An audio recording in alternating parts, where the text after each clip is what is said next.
గత వారం రోజుల నుంచి జరుగుతున్న అసెంబ్లీ సమావేశాలు చూస్తున్నప్పుడు చంద్రబాబు నాయుడు గారు ఈ మధ్యకాలంలో ఒక పదే మాట చెప్తా ఉన్నాడు. నేను 1995 నాటి సీఎంగా మారిపోయాను మళ్ళీ అని. అది కనిపించింది. ఎందుకంటే ఏమీ చేయకపోయినా చేసినట్టుగా చెప్పుకోవడం, అబద్ధాలని పదే చెప్పి వాటిని నిజాలుగా నమ్మించాలనే ప్రయత్నం చేయడం, తానే చాలా గొప్ప పరిపాలకుడిని, అద్భుతమైన పరిపాలన సాగుతున్నట్టుగా ఈ రాష్ట్రంలో ప్రజలందరూ సుభిక్షంగా శాంతిగా అద్భుతంగా జీవిస్తున్నట్టుగా కలరింగ్ ఇస్తూ ఉన్నారు అసెంబ్లీలో. ఆశ్చర్యం వేస్తుంది. ఇన్ని అబద్ధాలు ఎన్నికల ముందు చెప్పి మళ్ళీ ఎన్నికల తర్వాత కూడా అవే అబద్ధాలని కొనసాగించడం అనేది చూస్తూ ఉంటే కేవలం అబద్ధాల పునాదుల మీదే ఈ పార్టీ, తెలుగుదేశం పార్టీ, వారు నడుపుతున్న ప్రభుత్వం కూడా ఆధారపడి ఉందా అని అనిపిస్తోంది. అయితే చాలా సంతోషకరమైన విషయం ఒకటి ఉంది.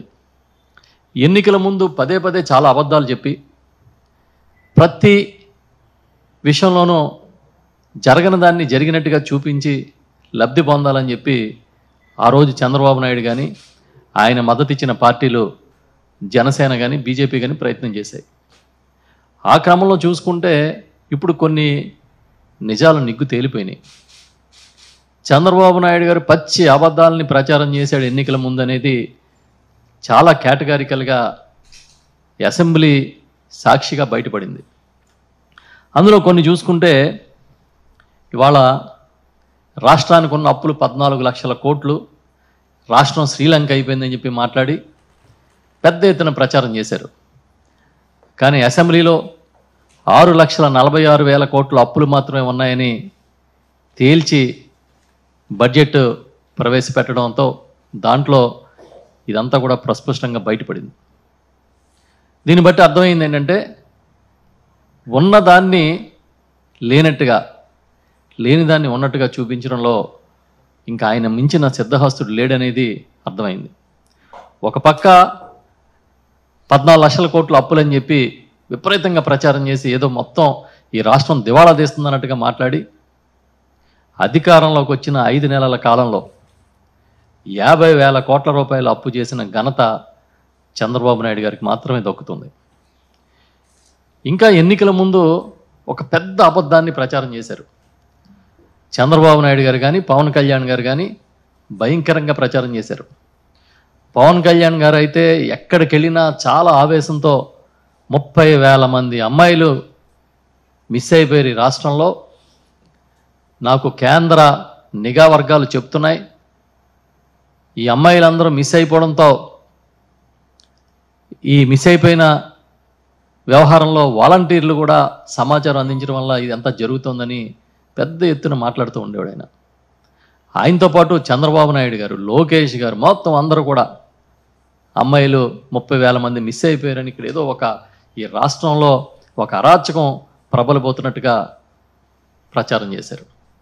తెర అసెంబ్లీలో ఇవాళ వాళ్ళ ఇచ్చిన సమాధానం చూస్తే కేవలం 46 మంది మాత్రమే హ్యూమన్ ట్రాఫికింగ్లో మిస్ అయ్యారట్టుగా అంకెలు చెప్పారు. దానికి సంబంధించి 33 కేసులు నమోదు చేసినట్టుగా కూడా వాళ్ళే చెప్పారు. దాంతో ఇది పచ్చి అబద్ధం, 30,000 మంది అమ్మాయిలు మిస్ అయిపోయారు, వాళ్ళని కనుగొనలేకపోయింది రాష్ట్ర ప్రభుత్వం అని చెప్పింది పచ్చి అబద్ధం అని అసెంబ్లీ సాక్షిగా నిగ్గు తేలింది. ఇంకొక అబద్ధాన్ని ఎన్నికల ముందు ప్రచారం చేశారు. ఈ రాష్ట్రంలో భవనాలన్నిటికీ రంగులు మార్చేస్తున్నారు, వైఎస్ఆర్ పార్టీ రంగులు వేసుకోవడానికి 3,000 కోట్ల రూపాయలు ఖర్చు పెట్టాడని ఆ రోజు ఈ ప్రభుత్వం మీద చంద్రబాబు నాయుడు గారు ఎన్నికల ప్రచారంలో కానీ అంతకుముందు ఆయన ప్రచారంలో కానీ మాట్లాడితే పవన్ కళ్యాణ్ గారు 2,300 కోట్ల రూపాయలు రంగుల కోసం ఖర్చు పెట్టాడని మాట్లాడేవారు. కానీ ఇవాళ అదే పంచాయతీరాజ్ శాఖ మంత్రిగా డిప్యూటీ సీఎంగా ఉన్న పవన్ కళ్యాణ్ గారు ఇచ్చిన ఆ రిప్లై ప్రకారం కేవలం రంగులు వేయడానికి, రంగులు తీయడానికి కలిపి 101 కోట్ల రూపాయలు మాత్రమే ఖర్చు పెట్టారని చెప్పి ఆయన అసెంబ్లీకి ఇవాళ సమాధానం చెప్పారు. అంటే రంగులకి వేల కోట్ల రూపాయలు ఖర్చు పెట్టారనేది కూడా పచ్చి అబద్ధమని, ఆ రోజు ఎన్నికల ముందు చంద్రబాబు నాయుడు గారు కానీ ఆయన భాగస్వాములు కానీ చేసిందంతా కూడా అబద్ధపు ప్రచారం అని కూడా తేలిపోయింది.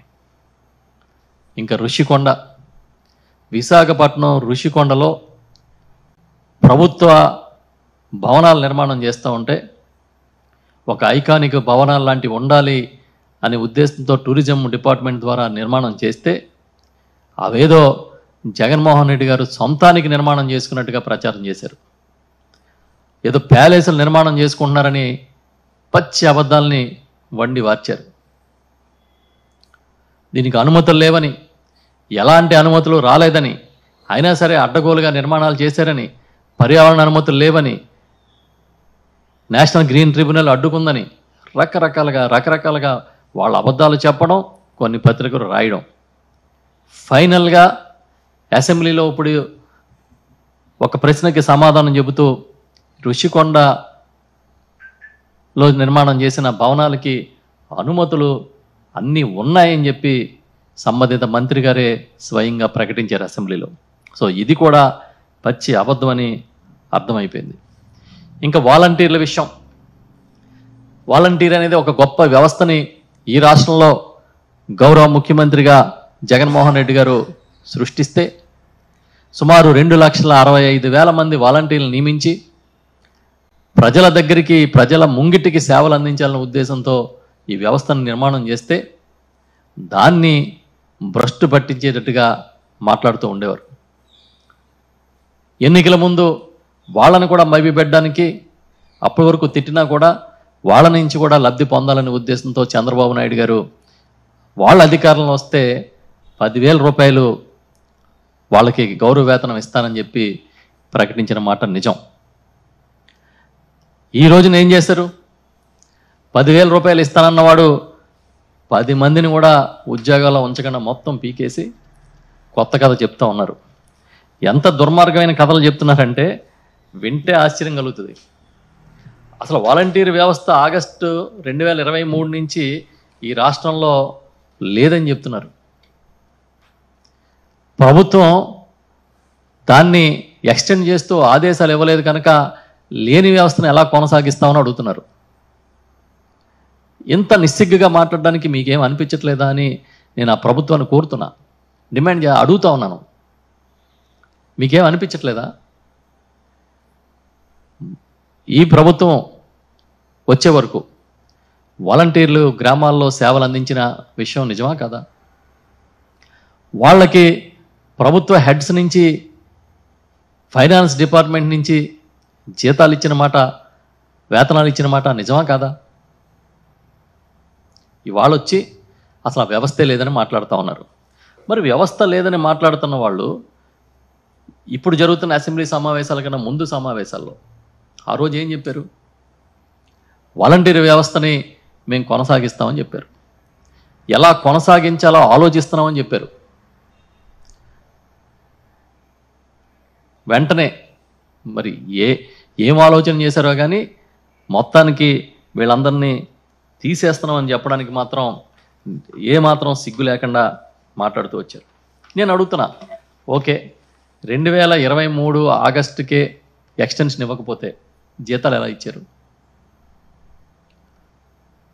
ఆగస్టు 2023 నుంచి మార్చి 2024 వరకు పే చేసిన శాలరీస్ని ఆ రోజు సస్పెన్స్ అకౌంట్లోంచి కాదు కదా, పెట్టలేదుగా, హెడ్లోంచి ఇచ్చిన దాన్ని మీరు యాక్సెప్ట్ చేశారు కదా,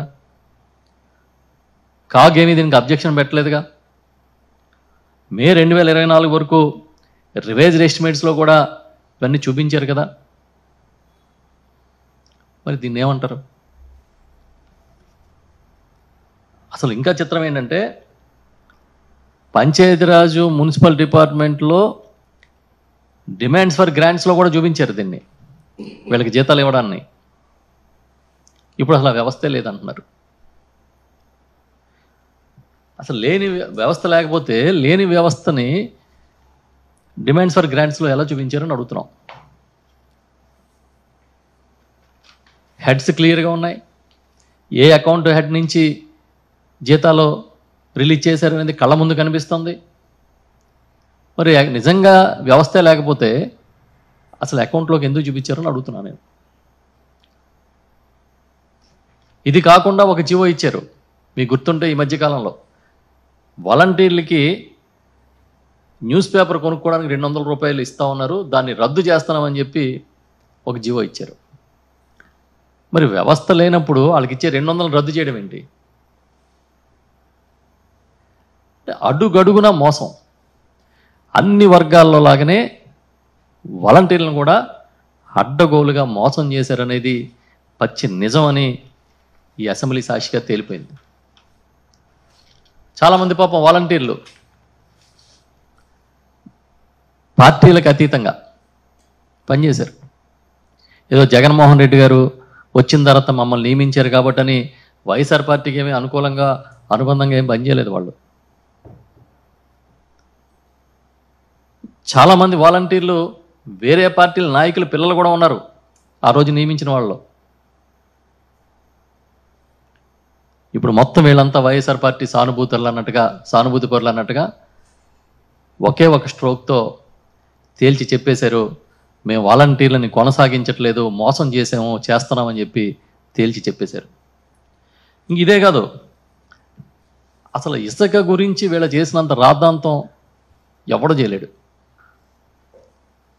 ఆ రోజు 6.5 యూనిట్లు ఇసుక లారీ 16,000కి వినియోగదారుడికి అందితే ఇవాళ ఉచిత ఇసుకని పేరు పెట్టిన చంద్రబాబు నాయుడు గారి ఇసుక సరఫరాలో 26,000 28,000 నడుస్తుంది. ఈనాడు లాంటి పత్రికల్లోనే ఎంత దుర్మార్గంగా వాళ్ళు దోచుకుంటున్నారో వాళ్ళ పత్రికలోనే రాస్తున్నారు. అడ్డు అదుపు లేని దోపిడీ వాళ్ళ ఇసుకలో జరుగుతోంది. అయినా సరే అది ఉచిత ఇసుక ఇస్తున్నాము, మేము అద్భుతమైన పాలసీని ప్రవేశపెట్టామని చెప్పి పచ్చిగా మాట్లాడుతూ ఉంటే ఎలా అర్థం చేసుకోవాలో తెలియడం లే.